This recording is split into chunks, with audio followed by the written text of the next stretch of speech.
Well, good morning, everybody, and welcome back to the GT Cup Open Europe Round 5 at Barcelona, the penultimate round, very nearly the final frontier, and we're looking to crown champions. Obviously, it might not happen this weekend. It could well happen, though, when we head to the final round at Monza, but Barcelona, it feels funny to say this, not the final round on the calendar. Penultimate round this time. We've got qualifying to tee us up for this afternoon's action. Remember, 2 days of racing lie in wait. And just to tell you the story, because we have had a little bit of a break, last time we were in action in the GT Cup Open Championship was back in Paul Ricard for round 4. But Ivan Velasco and Luka Ludwig still holding on to the championship lead with 79 points against their name. A 17 points gap then awaits with Nicholas Salins and Stinas Longin in second place, with Federico Al-Rafai and Matteo Levisi sat in third on 60 points, only 2 points behind Salins and Longin, and off the top, 19 points away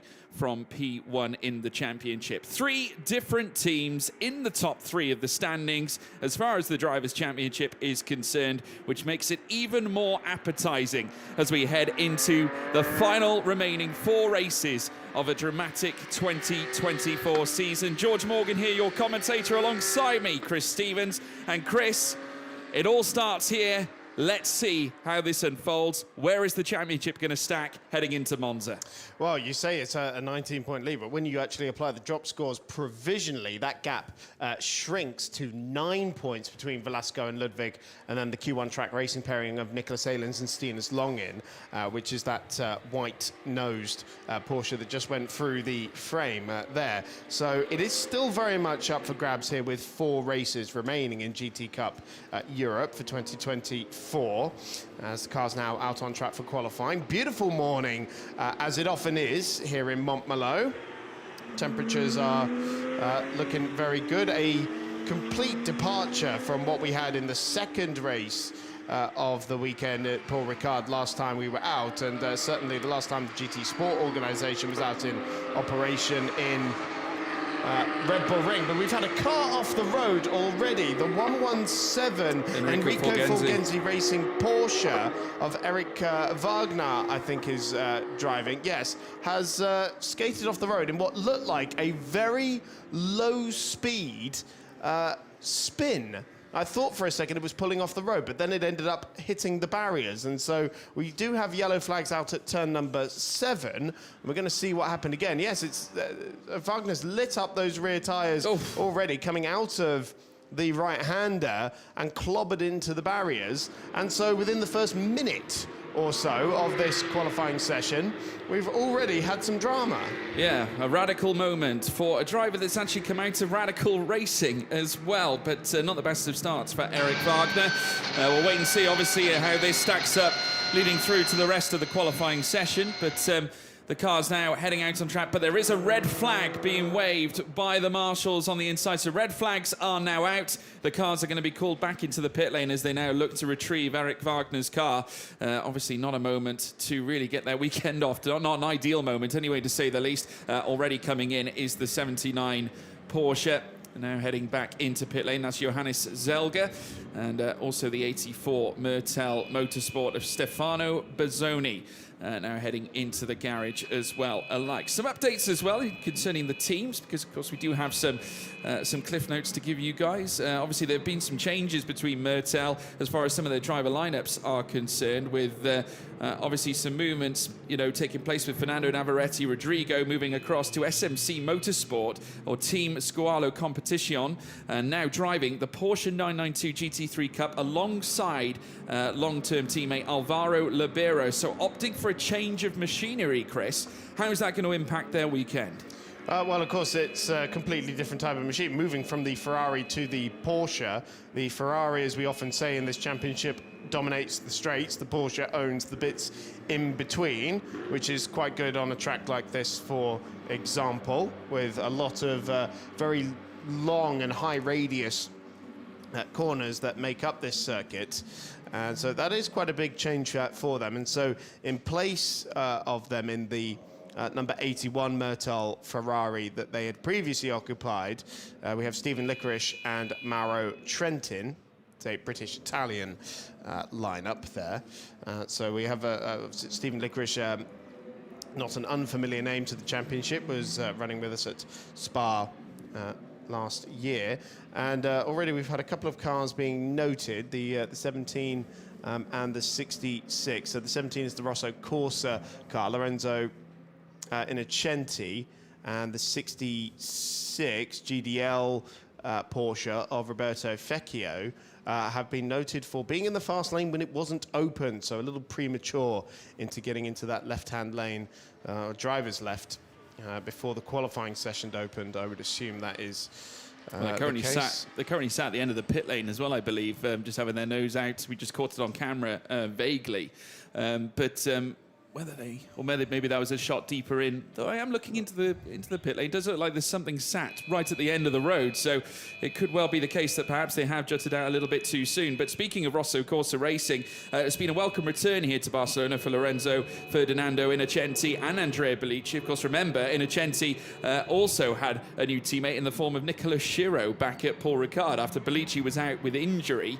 Of course, that came off the back of the Hockenheim weekend, but they are fastest coming out of free practice 3 with a 1:45.930. So expect to see those times around the 1:45s through the course of the weekend. Only twice that was set through free practice, with it also being set in the private test 2 with Federico El Rifai and Matteo Levisi for GDL Racing. Remember, they're third in the championship, 1:45.966. But holding all the cards is Innocenti and Bellici. Rosso Corsa, well known to pull up some really tremendous results, and we saw Innocenti pulling off some daring moves back at Spa-Francorchamps, trying to enhance his own placing. They are without a win so far this season, but their podium record still looks fairly decent. Innocenti holding on to 3 podiums so far this campaign, and also racking up 1 pole position. So those are stats that are going to favour him, and it'll only get better now that he has his long-term teammate back, Andrea Bellici.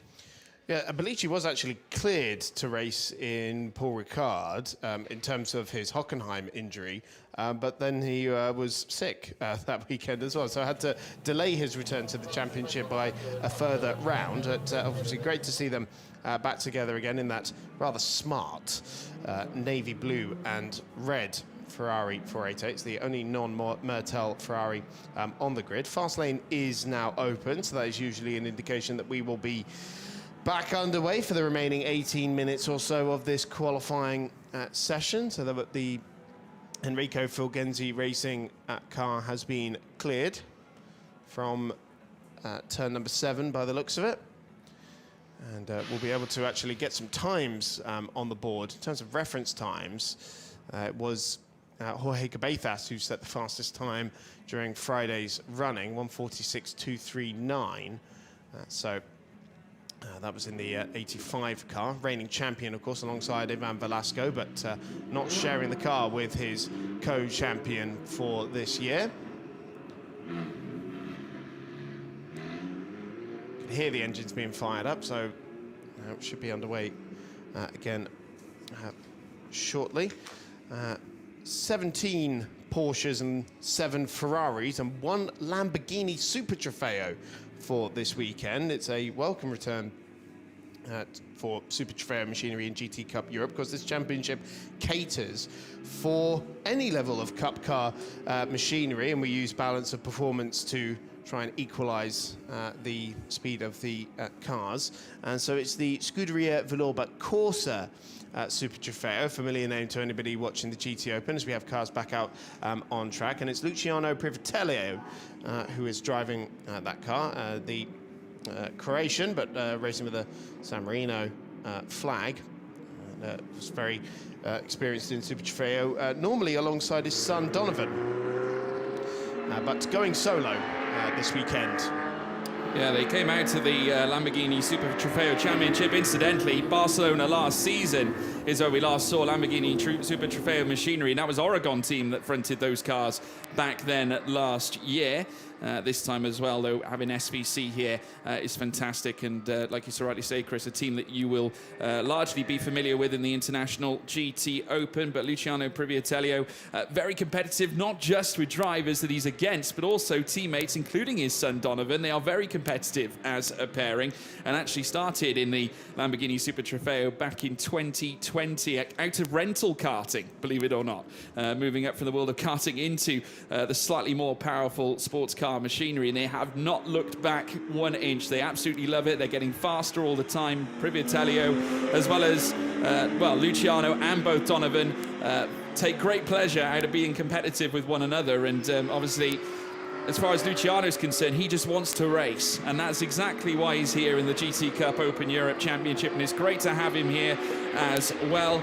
And there's a few other names as well that we can introduce you to further down the grid, because AMAG First Rennsport, Valerio Prezi, who is also racing, coming out of Italian GT, 24-hour TCE as well, alongside Ivan Giacomo, Italian GT driver, as well as running in the NLS and the GT World Challenge Europe, as well as the Intercontinental GT Challenge. He's also racing in AM category here this weekend, making sporadic appearances in those calendars. So already we're advancing those numbers here further here in the GT Cup Open Europe Championship. Very shortly we will see the fast laps be introduced by some of these cars, many of them still out on their warm-up laps so far. Alex Ryman has just not long crossed the timing line. He, of course, was also one of the fastest drivers out on track for Private Test 1 after managing to register a 1:47.102 for EST1 Racing, and is very active in the world of Porsches. But you've also got to watch out for the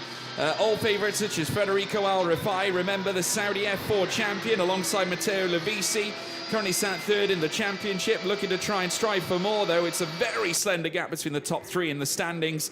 And I tell you what, there could be a largely different picture come the end of race day today, heading into, or should we say the end of the weekend, heading into Monza for the final frontier of the season. Yeah, of course, Federico Arafai and Matteo Levisi lost out a little bit in Paul Ricard with late contact in race 1, and then didn't really get off the mark in race 2 either. And of course, they have been the closest challengers to Velasco and Ludwig throughout the season. But now it's the Q1 track racing car that appears to be the closest challenger. We see EST1 racing back in force with Alex Ryman. Of course, was racing the Carrera Cup Benelux as well with the Romanian outfit. We have the return of Javier Ripoll Jr. as well, the Porsche Carrera Cup North American racer, also in the EST1 camp. And Tsunami Racing Team off the back of their GT Open debut as well in Red Bull Ring a couple of weeks ago with Fabio Babini and Johannes Zelga, as Ryman is flashing the lights against the Century Porsche Ticino entry that's just in front of him. It's a wildcard entry for this weekend, but a fantastic looking car, I must say. Yeah, first time's been laid down now as well. Alex Ryman registering a 1:46.360. Obviously, we'd expect cars to go quite a bit faster than that. Ryman, though, putting in those initial runs. Laura van den Hengel, incidentally, on her run, actually sent in the purple first sector with a 31.642. Great to hear her back. Got talking to her in the garage. She's all set for the weekend. They have been talking about tyre degradation and how much it's been impacted by certain changes to the setup as they've looked to diagnose the fastest methods of getting around this Barcelona circuit, as Ryman now steals away that purple first sector, just over 3.5 tenths quicker than his last previous best. Annie Frozio pops into 6th fastest and shoots up the timing screen, just positioning herself behind Stefano Bozzoni. Lorenzo Ferdinando Innocenti currently sat in 4th as well for Rosso Corsa. Expect those times to improve as well, and he's also fastest in the speed trap. Laura van den Hengel going 2nd fastest after registering a purple 2nd sector to boot, so it's all on Ryman to go faster again. Has managed to find now 1.3 seconds, so has immediately stolen that purple 2nd sector away from van den Hengel once more, heading through Bank Sambadel. He'll then take the trip around the final in-swinging right-hander. Remember, there was a chicane that was positioned at this portion of circuit. Ludwig getting quicker as well, has just taken the purple first sector in his own right. Let's see where Ryman puts his Porsche. Obviously, it will be at the top as Van Dierendonk goes fourth fastest. Ryman up towards the line. Now that's a 1:45, 1:74, and already well clear of the fastest time from free practice. So expect us, I would imagine, to get into the 1:44s here in this session. Yeah, very much so. This is the championship leading car from Mertal Motorsport. Luka Ludwig at the wheel of the car. Now fully focused on his Ferrari Challenge campaign, having previously been doing a dual campaign in the GT Open as well, in the Ferrari 296, but now fully focused on the Mertal program in Ferrari Challenge and GT Cup. Europe skimming the gravel on the left-hand side there, though, was the German as he comes up to the timing line. Still goes fastest by a mere 12 thousandths of a second. He lost quite a bit of time coming through that final corner. That near 2/10 advantage coming out of the second sector. He lost it coming in towards sector 3, just overextending coming out of turn 14. And unfortunately, that did seep away some of that delta. Alex Ryman has incidentally gone purple again in the first sector, so expecting him to once again put another notch on his lapel and potentially unseat Ludwig this time around, after Ludwig unseated him not too long ago. Trentin goes into fourth place, so great start for Mauro Trentin, though he's just had that time deleted, so that's unfortunate for him. Dieter Schweppes just moving up into 17th fastest, Genicio up to 8th ahead of Van Dierendonk. Prestopino goes into 10th place, just ahead of Johannes Selger, as Alex Ryman now looks to try and dash around turn 14. Lost a little bit of time in that middle sector, just over a 10th, but still a personal best on part of Alex Ryman. So let's see what the third sector brings. Will he jump ahead of Ludwig? Yes, he will. 1:45, 1:16. They're within half a tenth, 46 thousandths between Ryman and Ludwig. Ivan Giacomo going third fastest as well, only 2/10 away from Ryman's time, and taking the AM pole position as well. So that's the Italian GT and Nürburgring 24-hour racer aboard the Century Porsche Ticino car. The wildcard entry for this year, so moving ahead of Laura van den Hengel, who really found some form in Paul Ricard last time out. So we can take a look at the Estonian at the wheel of the 47, gliding over the curbs. Lovely stuff. What a way to spend a morning.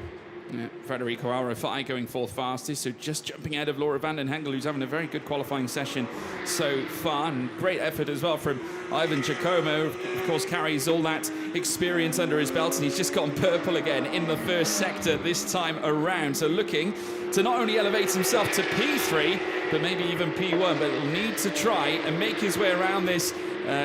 Well, Dieter Schweppes just gone fastest as well, so now the times are coming in thick and fast. That's our first 1:44 of the session, a 1:44.916 for Dieter Schweppes, of course, representing the AM category. Ivan Giacomo, personal best in the middle sector, but 64 thousandths off the best time in that middle sector. Zanen up into 6th place as well as it stands. Van den Hengel dropping down to 7th, just ahead of Leonov. Tinsescu goes 18th fastest.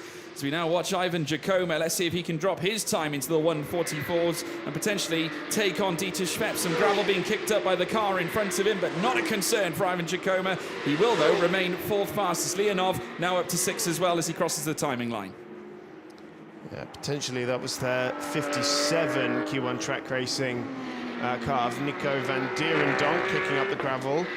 Was moving slowly on the front straight, and the car directly in front of Giacomo there, so that might have been the guilty party. Of course, we do have... yes, my suspicions were correct. They were. The 57, unfortunately, taking a bit of a detour into the gravel trap. Never ideal. And he's going to have to try and obviously unscrub those tyres. That's Nicolas van Dierendonk, who unfortunately found himself in the trap. Well, the good news is he's got the whole lap to do it. Yeah. Because it happened right at the last corner, and of course, great time. They are...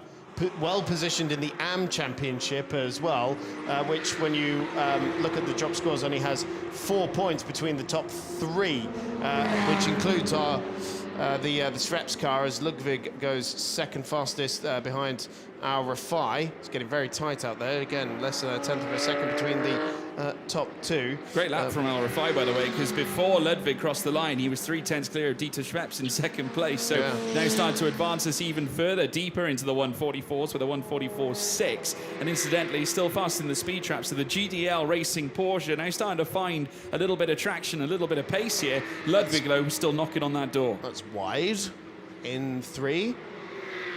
It's sticking up a certain finger to the track limits there.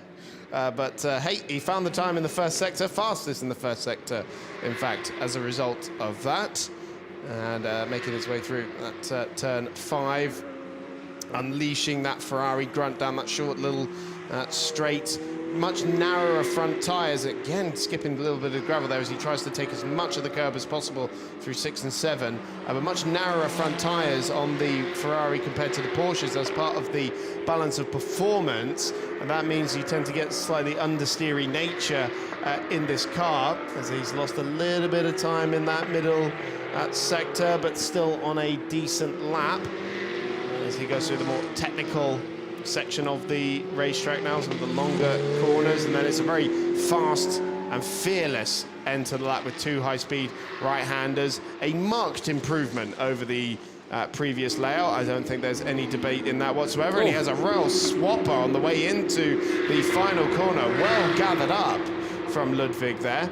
But that surely will have cost him time and momentum, and it does, and he doesn't improve. It's the second time that final corner has caught him out, and it's also caught out Davide Schinicchio as well, who's unfortunately extended a little bit too far wide and just dipping into that gravel once more. He's not the only one to do it, though. Quite a few drivers have met that gravel trap. Trentin has popped up into 12th place. So popped himself just ahead of Nicholas van Dierendonk. It's still Federico Al Rafai who's holding all the cards. 67 thousandths between he and Luca Ludwig. So that's 2 of our top 3 in the championship in the GT Cup Open Europe. Of course, the man who currently sits in second in the championship alongside teammate Nicholas Salins is Stinas Longin, who's currently 10th fastest right now. So they're going to need to do something in order to alleviate or certainly elevate their position to maybe even strike a blow on the top 3. Now this is, I think that's Zelga, who I think has just taken a detour into the gravel, heading uphill out of Seat through Verth Curve, and then heading up towards campus. Just got a little bit caught in that gravel, Chris. Well, there's going to be enough gravel on the circuit by the end of this session to open up Barcelona Beach here in Montmeló. So there's going to be maybe a bit of work to clear that up after the session. That silver Porsche there is our provisional pole sitter. Federico Al Rafai had just matched the best first sector, but obviously lost an awful lot of time in the middle part of the lap there as he was rounding up one of the Mertel Ferraris, and so he will surely build up to another lap in his GDL car. Coming in. Going into the pit lane. Okay, well, the Italian-born driver thinking, well, that might be it, actually, because we only have 4 minutes left on the clock. Yeah, he's not the only one who's in as well. Alex Ryman coming in. Jakoma are also in the pits with Dieter Schweppes. Luca Ludwig still out on track. Lars Zanen heading through the final corners, currently on a personal best as well. Just about 1.1, though, off the top coming out of Sector 2. We'll see how the Q1 Track Racing Porsche does this time around, though, however. Currently sat 7th fastest. Can he go higher than Innocenti? Not quite. Still remains down in 7th place. Lost a lot of time coming out of Sector 3. Just 1.8 seconds off the top. But Federico Al Rafai, of course, has taken pole and gone on to take victory. The last time that happened was Spa-Francorchamps in race 2. But the next time he took pole, which was Paul Ricard for race 1, they did not score a single point. And this car still mathematically in the championship, but a bit of an outside shot. It sits 4th in the standings, but yeah, decent speed from Lars Zanen there. His teammate Sander Prisbalat, one half of the reigning AM champions, as we saw Al Rafai there. Luca Ludwig also in pit lane. So I imagine that'll be it for them in this session. I think we had Dieter Schweppes in the pit lane as well, so no one out there really setting a time that's going to challenge the front runners, as we've got another car presumably that's about to skip up some gravel. And yeah, Stinas Longin still in 7th position as it stands, 1.2 off the pace. Not a disaster for them. It has been not the best qualifying for them. Christina's Longin is the silver driver in their lineup, alongside Nicola Salins, the bronze. Our most recent winners as well, to be honest, because they took victory back in race 2 at Paul Ricard. So that was their second win of the season. The first one coming all the way back at Portimao, also in race 2. But they'll be hoping for a big weekend here at Barcelona. But it's only 7th on the grid, Chris. Isn't an ideal way to start. It's not. It's more the other Porsches I think they'll be worried about, because the Ferraris have really been struggling with the tyre life here. Whereas the Porsches can handle it a little bit better. I think that's going to be quite a big factor in this afternoon's race, as Davide Scanicchio continues to circulate in the 78, currently down in 19th and 8th of the Pro-Am runners, 2 different classes of cars. We don't have all Pro lineups in the GT Cup Europe. This is very much positioned as the youngest sibling to the GT Open for Pro-Am and Am pairings. Eugenie Leonov popped into 6th fastest too, so a great showing from them. And Dieter Schweppes, who we're currently watching on our screen, fastest AM driver here on this grid and 3rd fastest overall. Will be sitting just in behind Federico Al-Rafai and Luca Ludwig on the run down towards turn 1 when we go racing, should it remain like this with 50 seconds to go here at the very end of the session. So we now watch the remaining cars now streaking down the straight, still persevering and continuing on for their final runs here in the session. That's Roberto Fecchio, we just saw in shot, just making his way in towards turn 1. And following in hot pursuit is also the 52 Porsche of Laurent van der Velde, who's also been contesting in certainly AM Championship contention, of course. Previously partnered with Xander Prisbalak, and no doubt would be looking to see him trying to fight his way through the field, no less. Currently sat 17th, though, in the order, 2.7 off the top. And there's no personal best in that first sector so far, but you never know, though he has got a little bit of traffic, but doing very well there, Fecchio, just to get out of the way to allow Van der Velde a nice final fast run.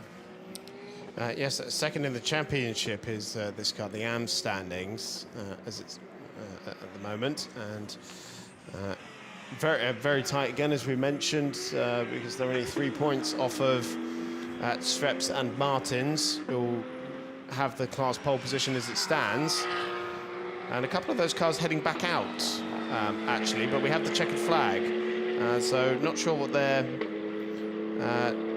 trying to achieve there, unless there is some sort of shortcut they're supposed to be taking back to the support pits. But yeah, the timing screen looking very white at the moment, and so I think that's going to be all she wrote. So 24 times sets, of course, nothing from Eric Wagner after his outlap knock against the barriers.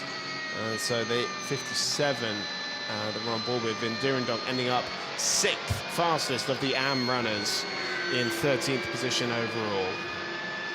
Yeah, so it looks like that's all she wrote. Federico Al-Rafai, fastest here in this session. Checkered flag out. And the man who sits 3rd in the standings alongside Matteo Lovisi, pulling together yet another sensational qualifying performance. There he is, out of the car. And that is going to be his 4th pole of this season's campaign alongside Matteo Lovisi. They'll be hoping it's going to be requisite of the Spa round back in round 3, where they took victory off the back of achieving pole position number 1 precisely. And no doubt Al-Rafai is a young, ambitious talent looking to obviously grow here in the series in Porsche machinery. He's going to have, a striking contender alongside him, Luca Ludwig, who is ever the professional, so experienced, leading the championship. So 2 of our top 3 contenders at the front row of the grid. But here are the results from qualifying 1. It's Federico Al-Rafai. He's fastest, 1:44.612 registered, ahead of Luca Ludwig in 2nd place for Mertel Motorsport. Dieter Schweppes in 3rd with Alex Ryman for EST1 Racing Porsche in 4th. Ivan Yakoma in 5th. Eugenie Leonov in 6th. Lorenzo Ferdinando Innocenti in 7th. Stinas Longin in 8th. Lars Zanen in 9th. Javier Ripoll Jr. in 10th place rounds out the top 10. Further down, Laura van den Hengel in 11th with Florentin Sescu. 13th for Nicholas van Dierendonk. Mauro Trentin in 14th. Johannes Selger in 15th. Alvaro Libera 16th. Davide Scanecchio in 17th. Lauren van der Velde 18th. Paolo Prestopino in 19th. And Roberto Fecchio in 20th place. Moved on now to the rest of the order. Chen in 21st. Danny Frozio 22nd. Stefano Bozzoni in 23rd. Luciano Priviatello in 24th. Eric Wagner in 25th with no time set after that incident heading in through the middle sector. So that is your classification as we look ahead to racing this afternoon. So plenty of action still to come. Of course, Federico Aurafai giving his best. But folks, we'll be back live this afternoon. Be sure to join us when we go racing at 20 to 2.